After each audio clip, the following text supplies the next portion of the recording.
So you give me a little bit of time and I can have Mr. Jones looking kind of sort of like this one.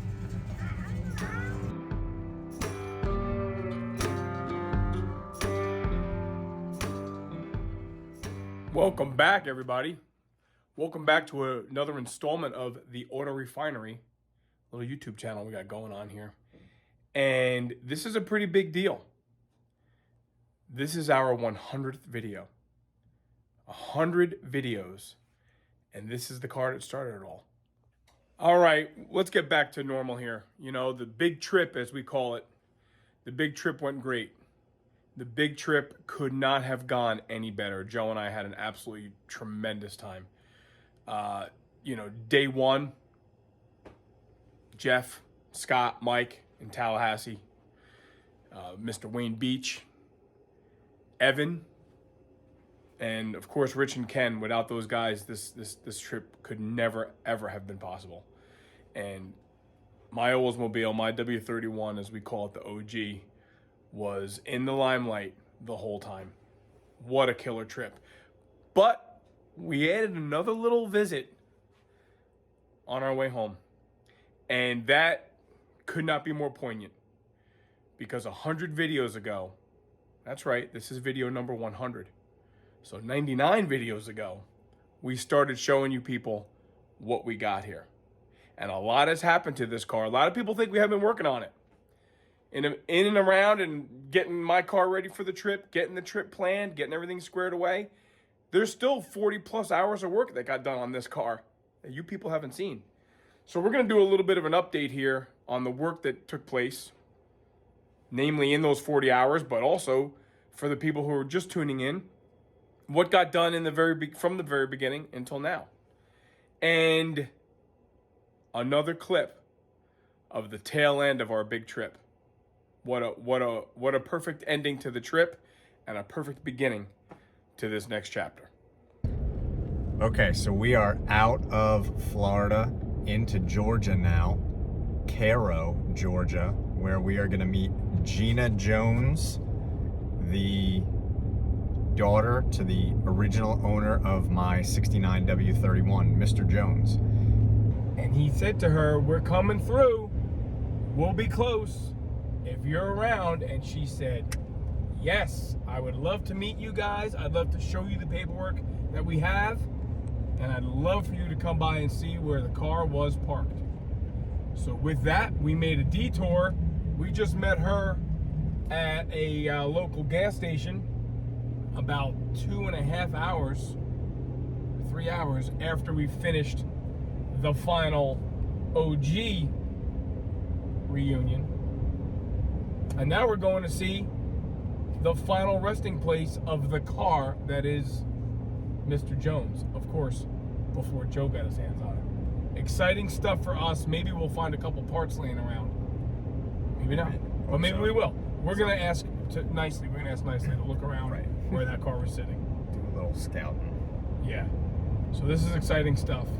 She was pretty emotional just by meeting us because, you know, we're the ones saving the car. The family just basically sat, allowed to sit behind the barn, and they just stared at it for years and years.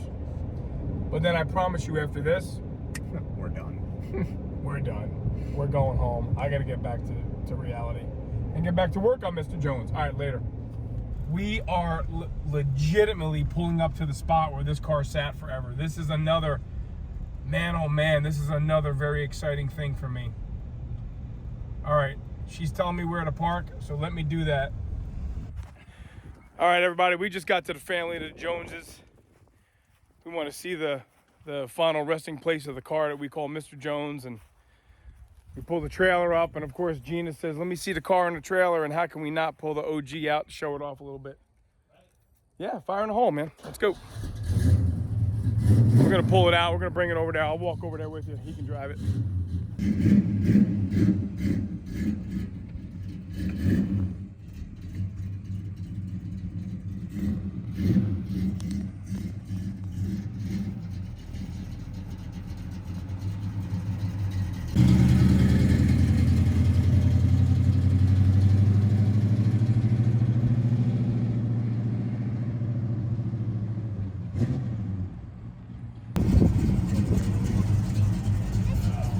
So you give me a little bit of time and I can have Mr. Jones looking kind of sort of like this one.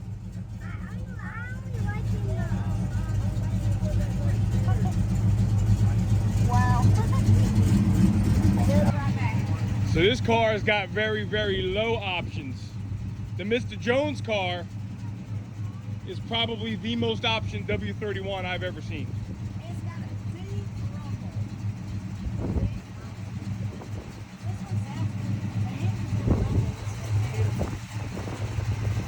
I mean, you can eat dinner off of that. It's not too bad. It's old. I mean, it's old, but I appreciate the compliment. And he would race it. I mean, Yeah, well, that's what these are for. Oh my I think God. that's The the engine engine. down twice when I first met him. He took it down. I watched him. That's what we were doing. And he had to order the pistons and the rings and all that.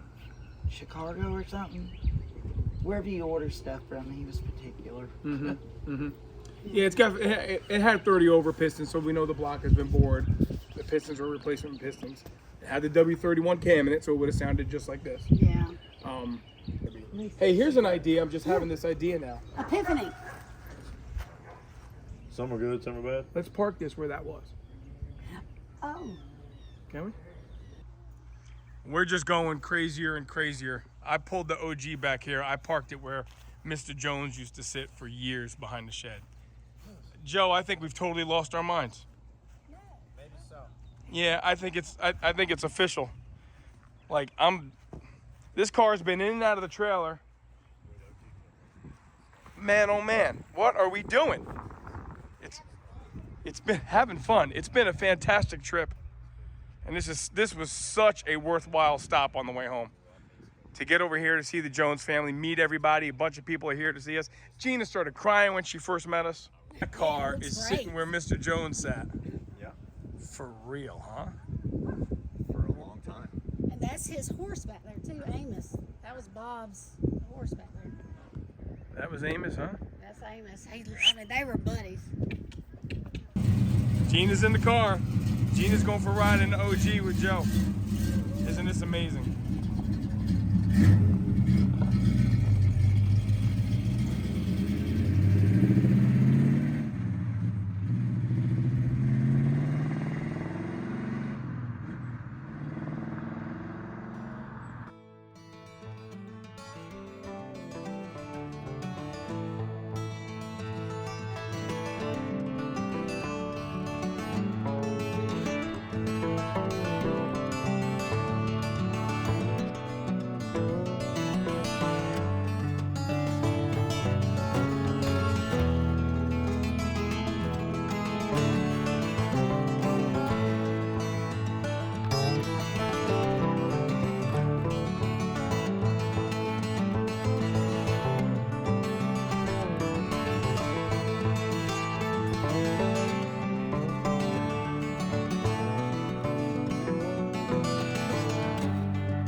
Well, we certainly did our best. We did our due diligence to the best of our ability to save the body of this car. And by doing so, you know, we showed that you can take a car that was literally left for dead. And that many, many people said, even some people commented, it can't be saved, swap the body. Now, obviously, one has to, you know, do the quantification of expectations and, you know, resources you have to work with. The expectations we have in this car are much less than that of a concours car. We are never, ever going to show this car at a points level. Other than just saying, we saved it and it's a real W-31, one of 569 coupes. And we have all its history that you guys can, you know, attest to now. This has been a real, exercise in fortitude. Okay? And I'm proud of the work. Joe's proud of the work. I'm proud of you folks for sticking around and watching it. And I'm very proud of you people for subscribing and encouraging us to keep on going. It's been so much fun. It's been a lot of fun. I've tested my skills. I have tested Joe's patience. Because sometimes I'll tell him, I'm going to do it this way, I'm going to do it that way, and then I change my mind. Trunk floor, inner wheel houses. Man, I didn't want to cut all of that stuff apart. I wanted to save what I could. And he's scratching his head along with a lot of you people. What the heck are you going to do? How are you going to do that? I don't really know. But sometimes, making up your mind is the hardest part. Once you made up your mind that you're going to do it a certain way, now you just got to do it. So maybe what we'll do is we'll do a little summary of all the work that got done in this car, seeing as this car is the car that started the channel, and this car was a complete motor vehicle when it got here, when Joe brought it to me. It was complete with coins and pens in the center console. This was a complete car, and some of the stuff we've done to save it. Maybe we should talk about that in a little bit more detail. All right, let's get to it. Let me show you folks some of the work that I've gotten done since you've seen this car last. All right, what I do is, as many of you already know, I keep a logbook on all the cars that we have here and that I work on here. And this one, of course, is the Pinnacle project, as it were. And I know it's been back since January, I think, last time you folks saw work get done. But there's a lot of installments up to the beginning of April. And again, these hours accrued equal roughly 40 hours of work done that I'm going to bring you guys up to speed. And that's about a week's worth of full-time work, right? But some of the things look like this. I got a 4-speed tunnel welded in place. There's the 4-speed tunnel. Floors relieved, cleaned out, and the shifter hole welded in place. We'll seam seal that. We got new brackets for the center console that have to be welded in. I have the section of the original floor that'll show me exactly where they went, and I have the console, obviously. We do have seat brackets for bucket seats. Now, the caveat here is this particular car had a power driver's seat. And those are different brackets. This is a kit that Joe got for, converting a bench seat to a bucket seat car or replacing the, necessary bucket seat brackets. I'm of the opinion we might have to do something different here on the driver's side because of that power bucket seat, which we intend to use. The rear wheel wells, you guys will remember here that I made all of these lower pieces of the inner wheel houses because we wanted to save as much as we can. So they've all been painted. That's all my handy metal work in there. Pretty proud of that. Underside of the trunk has been painted along with the new trunk drop downs. There were no trunk drop downs here, and you guys will remember in some videos back I had to do a fair amount of modification to these trunk drop downs to make them work. Lower quarters are patched in. Again, videos showing that. We don't need to go into much detail here, but that is what Joe wanted. Bare metal repairs, both sides, grafting in full quarter patches, just using the sections that we needed to make the original quarters survive. Again, pretty proud of that. Not perfect. I'll be the first to admit, not perfect. Lots and lots and lots of hours to make it as good as it is. Again, more metal work in there, and it's now covered in black. There's some seam sealer there because we did save that original portion of the rear seat pan where the seatbelt bolts are. The new trunk pan. This is pretty exciting stuff here. Looky, looky. Trunk pan to inner wheel houses. Seam sealed, spatter painted. That trunk pan that we had to modify to make work. You can see here how these don't line up. This trunk pan is for a Chevelle, and then it goes straight up here. This is the original apron of that trunk pan. I wanted to save it because it does have the OLDS stamping in there. That's factory spatter paint, factory saffron paint. So we're gonna have to all just lock elbows and agree to agree or disagree that this was the right choice to leave this here. A trunk mount will come up here. I didn't want to get into cutting and modifying that over. I know my buddy out in Ohio, Nick, he opted to do something a little bit different there. I might live to regret it, but such is life. I did it that way. Here we go. More trunk floor to inner wheelhouse. Again, you can see about in there is where my repair was. You can see the lower quarter patches. I promise you guys, there's a line in there. You can see it. You see that right there? We know this is new, and we know this starts the original quarter. So I really wanted to hide that as best I could. I guess I did a pretty decent job. Again, trunk drop downs, welded in place. They do not have the holes for the drain. I might drill them in, put those little rubber flaps in there. The roof was basically caved in all along the top. A tree limb had fallen on the top, caved it in.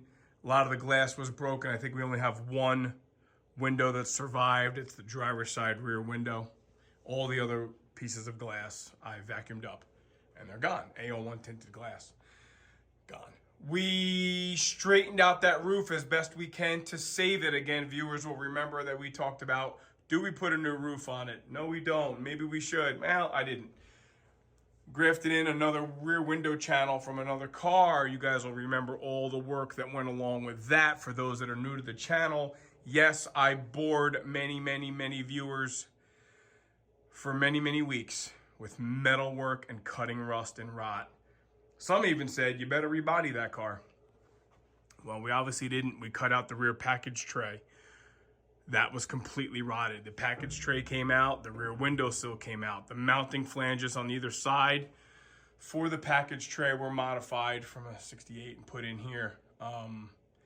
Lots of work at the taillight boxes here because these were rotted. Joe really wanted to save as much of the original body, so we worked around the taillight panel.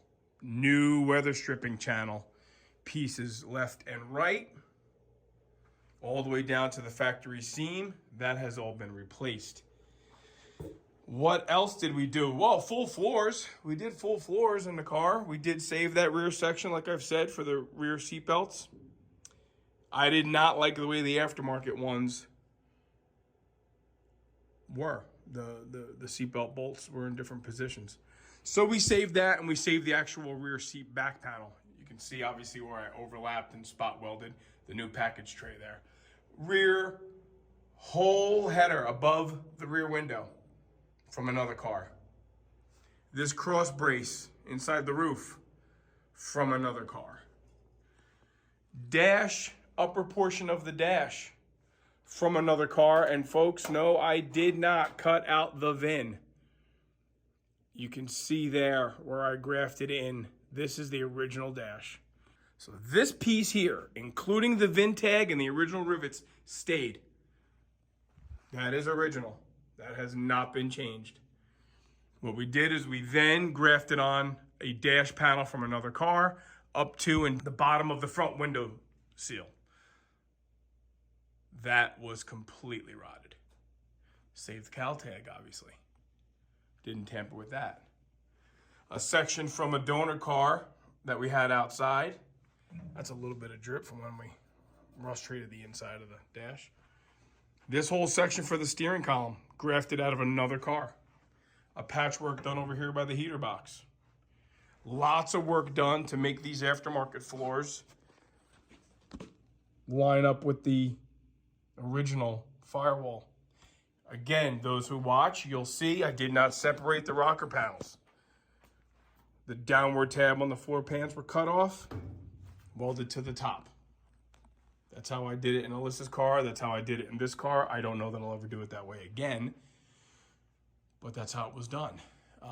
Some metal work in here. Bottom of the A-pillar was rotted. Lots and lots of metal work. Lots of rocker panel work. We're not going to go into all that right now, but those who watch will know the inner rockers have been repaired along with new floor supports to support the new floors. This is the original cowl. This has not been welded on. This is the original cowl. Yes, it's been polished. The door jambs have been polished. These are cool holes here for drilled for the power windows and stuff. Rockers have been patched. Rockers have not been replaced or not getting replaced. I guess that's really what I'm trying to say is in 100 videos, in just under 700 hours. Let me tell you exactly, just under 665 hours. That's what it takes. Again, it's what it took me. It's not what it takes. We bought a rotisserie. We can spin this baby all around. But 100 videos of this hobby we've been showing you. Pretty cool stuff. Really appreciate everybody watching. Really appreciate those subscribing, buying a couple t-shirts, buying a couple hats, helping us fund this thing, helping us fund that trip down to Florida with this car. Again, if you want to know about this trip, go back and look at the last 3 videos. Day 1 with Uncle Pat and Aunt Kathy, their family now, meeting him with his W-31 he bought new. And again, right up to and including all the guys in Tallahassee, Jeff, Mike, Scott, Evan, Mr. Beach, Rich and Ken. Great trip. Can't believe it actually happened. Time to move on. And moving on, we start getting right back to the Mr. Jones project. What got us here, okay? Big day, celebrate it with us. 100 videos, 655 hours, and an all but rust-free shell. All right, thanks for watching. Hope you enjoyed that little clip that we showed you about the last of our trip. Drop a comment, let us know what you guys think, and hopefully we keep on trucking.